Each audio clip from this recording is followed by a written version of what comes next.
रामविलास जी जमीन पर काम करते थे, जमीनी बात करते थे। ये जमीन पर भी नहीं है, लेकिन जमीनी बात करने का दावा करते हैं। नमस्कार, कंट्री इनसाइट का डिजिटल प्लेटफॉर्म आप देख रहे हैं और हमारे साथ राजनीतिक विश्लेषक सुनील पांडे सर हैं। नस के डॉक्टर हैं, पॉलिटिकल नस के डॉक्टर हैं सर। हमारे बिहार की जो पॉलिटिक्स में जो वर्तमान में चल रहा है सर, क्या कहेंगे? देखिए, दोनों तरफ बराबर की लड़ाई होगी। 2025 का विधानसभा चुनाव, मेरा कहना है एनडीए और महागठबंधन। ये कहना बड़ा मुश्किल है कि ये वन गो है, किसी के फेवर में जनता है, जनता का मूड है, ऐसा मैं नहीं मानता हूँ। कांटे की टक्कर होगी, लेकिन उसका सेमीफाइनल अभी शुरू है दोनों गठबंधनों में। एनडीए में भी सीट बंटवारे को लेकर कसमकस है और महागठबंधन में भी है। महागठबंधन को लेकर आज मंगलवार को ही बैठक है दिल्ली में, राहुल रहेंगे उसमें, और ये तय करना पड़ेगा कि महागठबंधन में सीटों का बंटवारा किस तरह से होगा। इस बार के महागठबंधन में पूरी तरह से कुनबा बड़ा हो गया है। मुकेश सहनी इस बार इनके साथ हैं। 2020 के विधानसभा चुनाव में वो तब एनडीए का हिस्सा हुआ करते थे। पारस रामविलास जी के भाई जो नई पार्टी के साथ इस बार चुनावी मैदान में है, वो इनके हिस्से में है। जीएमएम पिछली बार उनका महागठबंधन के साथ तालमेल नहीं हुआ था, इस बार वो हैं इनके साथ। इस तरह से कई ऐसी नई छोटी छोटी पार्टियां हैं जो महागठबंधन के लिए टेंशन किए हुए हैं, क्योंकि टिकट चाहिए सबको। तेजस्वी के लिए टेंशन है सर? तेजस्वी के लिए टेंशन है, क्योंकि बड़े भाई की भूमिका में राष्ट्रीय पार्टी बेशक कांग्रेस हो, लेकिन यहाँ बड़े भाई की भूमिका में आरजेडी है, और आरजेडी ही सीटों का बड़ा हिस्सा का दावेदार है। अब रही बात कि कांग्रेस के लिए, कांग्रेस पिछली बार 70 सीटों पर चुनाव लड़ी थी, लेकिन उनका strike rate, success strike rate अच्छा नहीं था। अब इसको लेकर महागठबंधन के दूसरे दल हैं, खास करके लेफ्ट, जो लगातार दबाव बनाए हुए कि कांग्रेस को 50 से अंदर सिमट लिया जाए और उनसे बेहतर परफॉर्मेंस हमारा है, मतलब लेफ्ट का है, और लेफ्ट को ज़्यादा से ज़्यादा मौका दिया जाए। लेकिन राहुल गांधी जो पिछले दिनों यहाँ यात्रा किए हैं, उसके अतिरिक्त जो यहाँ का प्रभारी हैं कांग्रेस के, वो लगातार यहाँ मोर्चा खोले हुए हैं, खुद कैंप कर रहे हैं। इसके अतिरिक्त राष्ट्रीय स्तर के कांग्रेस के कई नेता, दिग्गज नेता हर हफ्ते बिहार का दौरा कर रहे हैं। मतलब कांग्रेस पूरी सीरियसली बिहार विधानसभा चुनाव में हिस्सा ले रही है, इसमें दो राय नहीं है। क्योंकि बिहार की राजनीति की रिजल्ट से देश की दशा दिशा, राजनीतिक दशा दिशा तय होती है, हर लोग मानता है। इस तरह से कांग्रेस यहाँ पूरे मनोयोग से चुनाव लड़ने जा रही है। अब टिकट की रस्साकसी जब खत्म हो जाएगी, सीटों की रस्साकसी, किसको क्या मिला, उसके बाद अब चुनाव मैदान में ये लोग जाएंगे। यही कथा एनडीए में भी है, क्योंकि एनडीए खास करके एलजेपी रामविलास का दल, जिसको चिराग हेड कर रहे हैं, नाकोदम किए हुए हैं। क्योंकि अस्थिरता है उनके विचारों में, उनकी मांगों में, उनके दृष्टिकोण में। क्योंकि राजनीतिक रूप से मैं मानता हूं कि अभी भी वो मैच्योर नहीं है, ज़मीनी हकीकत से बहुत ही दूर है। ये cosmetic face of Bihar politics या नेशनल पॉलिटिक्स आप कह सकते हैं। तो चिराग का किस रूप में सर लेते हैं? नीतीश कुमार तो इस बार लगता है कि उनको शेप को साइज कर देंगे, छोटा कर देंगे सर। नहीं, नीतीश क्या करेंगे? नीतीश का इसमें कोई इंटरफेयर नहीं होगा। वो भाजपा के हिस्से के दावेदार हैं। नीतीश के हिस्से के दावेदार मांझी हो सकते हैं, उपेंद्र कुशवाहा की पार्टी हो सकती है। चिराग से निपटना बीजेपी को है, और बीजेपी का शीर्ष नेतृत्व इस बात को समझता है, जानता है कि चिराग से कैसे निपटना है। क्योंकि चिराग को भी इस हकीकत की जानकारी होनी चाहिए, क्योंकि पिछली बार जब विधानसभा चुनाव लड़े थे बड़ी भीड़ उमड़ती थी, लेकिन भीड़ जो है वोट में कन्वर्ट नहीं हुई। नतीजा एक उम्मीदवार उनका विजयी रहा था, बाद में वो भी टाई टाई बाय बाय बोलकर दूसरे दल में जाके मिल लिया। सर, एक बात हम बड़ा महत्वपूर्ण आपसे समझना चाहेंगे और मेरे दर्शक भी आपसे जानना चाहते हैं सर। चिराग के जीजा अरुण भारती 10% वोट की बात करते हैं, कहते हैं कि अगर 147 पे हम लड़ते तो हम 10% हमको वोट आता। आखिर एनालिसिस नहीं करता है कि हवाई बात करता है चिराग पासवान की पार्टी, उनके बहनोई पहली बार सांसद बने हैं। 3 बार जो संसदीय चुनाव जीत चुके जो चिराग उनके साले हैं, उनकी भी राजनीतिक कुवत और राजनीतिक समझ सतही तौर पर है। हकीकत को समझना पड़ेगा, और हकीकत को समझने के लिए पिछले विधानसभा चुनाव या उसके पहले के लोकसभा चुनाव को देखना पड़ेगा। इस लोकसभा चुनाव में बेशक आपका स्ट्राइक रेट 100% है, लेकिन किसके बदौलत? यदि माइनस मोदी आप कर दें तो मुंह दिखाने लायक नहीं रहेंगे ये लोग। तो इस बात को समझना पड़ेगा कि विधानसभा चुनाव में भी फिर मोदी ही बिकेंगे।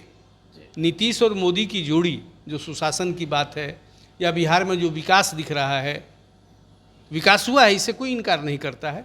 हाँ, नीतीश जी के हेल्थ और इनके भविष्य को लेकर हर लोग चिंतित है। लेकिन पिटारा जो नीतीश कुमार ने चुनाव से पहले 1 महीना सर घोषणा होना बाकी है चुनाव का, 5 या 7 तारीख को घोषणा हो जाएगा सर, आचार संहिता बिहार में लगता है। नीतीश ने जो पिटारा खोल दिया है सर, लगातार आपके साथ काम करने वाले आपके सहयोगी पूरे बिहार में हैं सर। हमारे दर्शक आपसे अंतिम में जानना चाहते हैं, क्या इस फीडबैक का असर है? नीतीश ने जो एकदम देखिए, चुनावी वर्ष है और पिछले 20 वर्षों से जो ये शासन कर रहे हैं, और इस साल थोड़ा अंतर जरूर है, क्योंकि जितने भी लुभावने वायदे हो सकते हैं, लुभावने घोषणाएं जो थी, वो सब अब धरातल पर है, उसको लागू किया जा रहा है।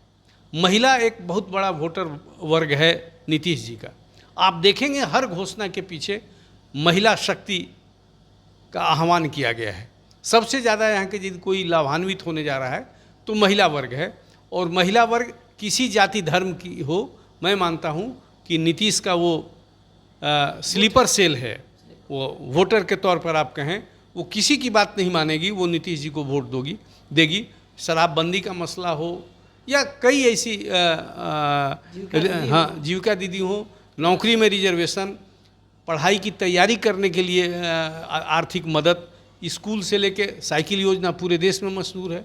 तो कई ऐसी योजनाएं हैं जिससे इन्होंने महिलाओं का एक बड़ा वर्ग को जोड़ा है। और आप देखेंगे जो भी घोषणाएं हो रही है, बेशक बुजुर्गों का पेंशन बढ़ा, अनुदेशकों का ये पैसा बढ़ गया, जीविका दीदी का बढ़ गया, रसोइया का बढ़ गया, आंगनबाड़ी सेविकाओं का बढ़ गया। तो आप कुल मिलाकर देखेंगे कि इसकी तस्वीर कहीं ना कहीं हर जगह महिला कहीं दिखेगी आपको, महिला लाभार्थी। नीतीश महिला के सवार हो गए, महिला के नाव पर। हाँ, महिला वोटर इनकी पहली प्राथमिकता है, और मैं मानता हूँ कि महिलाएं इनके साथ ईमानदारी से इनका कर्ज उतार भी देती है। तो केंद्र डबल इंजन की सरकार जो है, जैसे आप देखेंगे गांव-गांव घूमेंगे तो हर लोग यही कह रहा है, अनाज मिल रहा है, वृद्धा पेंशन मिल रहा है, बिजली मिल रही है, सड़क अच्छी है, स्कूल में नए शिक्षक आए हैं बीपीएससी से अपॉइंट होके, उनमें भी काबिलियत है। तो मोटे तौर पर तस्वीर तो बहुत लुभावनी लग रही है, लेकिन चुनावी जंग जो 2025 का है इतना सरल नहीं होगा। ये दोनों में टक्कर समान रूप से होने जा रही है, क्योंकि अब तैयारी भी दोनों तरफ है, और अपने अपने वीक पॉइंट और स्ट्रॉन्ग पॉइंट पर दोनों गठबंधन काम कर रही है। उधर मोदी खुद कमान संभाले हुए हैं, अभी फिर इसी हफ्ते पूर्णिया आएंगे। तो ये तमाम तैयारियां जो है, इस बात का संकेत है कि इस बार चुनावी जंग बहुत ही दिलचस्प होगा। वन गो या वन साइडेड वोटिंग पैटर्न नहीं दिखने के लिए मिलेगी। इसलिए मैं मानता हूं कि अभी किसी ढंग की ये भविष्यवाणी करना कि ये गठबंधन जीत जाएगा, ये हार जाएगा, मैं इस पक्ष में नहीं हूं। अभी इस पर वेट करना चाहिए। चिराग के लिए जो नारा लगवा रहे हैं, चिराग मुख्यमंत्री हो, इसको क्या समझते? अरे ये तो अपने सारे समर्थकों को टाइट करने के लिए, उत्साह बढ़ाने के लिए हर लोग करता है। डाउन द लाइन ये मैसेज जाना चाहिए कि आपका नेता इतना बड़ा है, इसका कद इतना बड़ा है। आखिर आप अपने लोगों को क्या कहेंगे? अब तो कह सकते हैं कि हमने तो मांग रखा था, हमने तो सीएम का चेहरा घोषित किया था, हमने इतने सीटों पर दावेदारी की थी। तो ये डाउन द लाइन मैसेज देने के लिए, अपने समर्थकों का उत्साह बढ़ाने के लिए ऐसा किया जाता है। और इंडिया अलायंस में कांटे की टक्कर है होगी सर, इतना तो तय मान रहे हैं आप? वही मैं बता रहा हूँ कि इस बार इंडी गठबंधन, जो यहाँ महागठबंधन के नाम से जान रहा है, इंडी गठबंधन अब रहा नहीं, कई सदस्य उसके छोड़ दिए, कई पार्टियाँ बाहर हो गई। तो महागठबंधन और एनडीए में ज़बरदस्त मुकाबला होगा, और पूरे देश की नज़र बिहार के इस विधानसभा चुनाव पर और चिराग जितना हवा बना रहे हैं उसका कोई बीजेपी चिराग कुछ मोटे तौर पर यही मान लीजिए कि हकीकत से वो यदि वाकिफ़ नहीं होंगे तो फिर संभव है कि 2020 की पुनरावृत्ति हो जाए। एनडीए को कोई खास असर नहीं पड़ेगा, लेकिन वो नेस्ता नाबूद हो जाएंगे। पहले तो केंद्र में मंत्री पद छोड़ना पड़ेगा, 6 उनके लोकसभा जो सदस्य हैं 5 उनको छोड़ के उनकी भविष्य का क्या होगा, चूँकि सब लोग सत्ता के साथ बैठना चाहता है। कोई वहाँ ऐसा नहीं है कि सीजन्ड पॉलिटिशियन हैं, सारे लोग नए सिरे से यहाँ नेतागिरी करने आए हैं। तो मैं मानता हूँ कि सब जगह बिखराव होगा, इसलिए चिराग को बहुत सोच समझकर व्यवहारिक निर्णय लेने की ज़रूरत है। तो सुन रहे थे आप सुनील पांडे सर को। मैंने सबसे पहले ही आपको बता दिया था कि डॉक्टर तो कई प्रकार के होते हैं, लेकिन पॉलिटिकल नस के डॉक्टर हैं, गहरी समझ रखते हैं बिहार के पॉलिटिक्स का, हवा में बातें नहीं करते हैं, पॉलिटिकल विश्लेषक हैं। बड़ी बात कह दी है, चिराग पासवान को धरती पर बात करने की ज़रूरत है। हवा में अगर उड़ेंगे तो नेस्तनाबूद हो जाएंगे 2025 के बिहार विधानसभा चुनाव में। और सबसे बड़ी बात कह दी है, बीजेपी चिराग के बारे में सोचेगी, नीतीश को सोचने की जरूरत नहीं है। साथ ही कांटे की टक्कर 2025 बिहार विधानसभा चुनाव में होने जा रही है। तेजस्वी के पलड़ा को भी हल्का नहीं माना जा सकता है।